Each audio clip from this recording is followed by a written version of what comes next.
വലിയ കഥയില്ല എന്നൊക്കെ പറയുന്നത്. പക്ഷെ ഇതൊരു കഥയുള്ളൊരു മൂവിയാണ്. ശരിക്കും മാതാപിതാക്കള് മക്കളെ കല്യാണം കഴിപ്പിച്ച് അയച്ചു കഴിയുമ്പോൾ അവര് കല്യാണം കഴിച്ചങ്ങ് പോകും. പിന്നീട് അതിനുശേഷം ഒരു മിഡിൽ ഫാമിലിയിൽ നിന്നാണെങ്കിൽ ആ മാതാപിതാക്കൾ അനുഭവിക്കുന്ന കുറേ പ്രശ്നങ്ങളാണ് ഈ സിനിമ.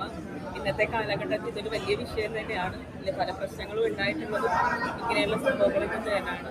പക്ഷേ ആ കല്യാണം കഴിച്ച് പോകുന്ന പെൺകുട്ടിയേക്കാൾ എന്താണ് വേദന അനുഭവിക്കുന്നത് മാതാപിതാക്കളാണ് അല്ലേ?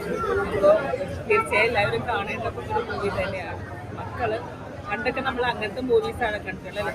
കുടുംബ ബന്ധങ്ങൾ കഥ പറയുന്ന കുറേ മൂവീസാണ്. അപ്പോൾ അങ്ങനത്തെ ഒരു കുടുംബ ബന്ധങ്ങളുടെ കഥ പറയുന്ന ആ ഒരു ഫീലിംഗ് കണ്ടിറങ്ങിയിട്ട് അതിനകത്ത് ആ വേദനകളൊക്കെ നമ്മളുടെ ഉള്ളിൽ നിന്ന് ഇപ്പോഴും പോകുന്നുണ്ട്. കുറേ ക്ലൈമാക്സ് ഒക്കെ ഒരു രക്ഷയില്ല. നമ്മൾ പ്രതീക്ഷിക്കാത്തൊരു പടത്തിന്റെ വിജയം എന്ന് പറഞ്ഞാൽ ക്ലൈമാക്സ് ആണ്. നമ്മൾ പ്രതീക്ഷിക്കാത്തൊരു ക്ലൈമാക്സ് ആണ്. അപ്പോൾ എല്ലാവരും കണ്ടാൽ മാത്രമേ ഈ സിനിമയുടെ ഒരു പോസിറ്റീവ് നമുക്ക് മനസ്സിലാവുള്ളൂ. നമ്മുടെ ലൈഫിനെ കുറെ കണക്ട് ചെയ്യുന്നുണ്ടല്ലോ.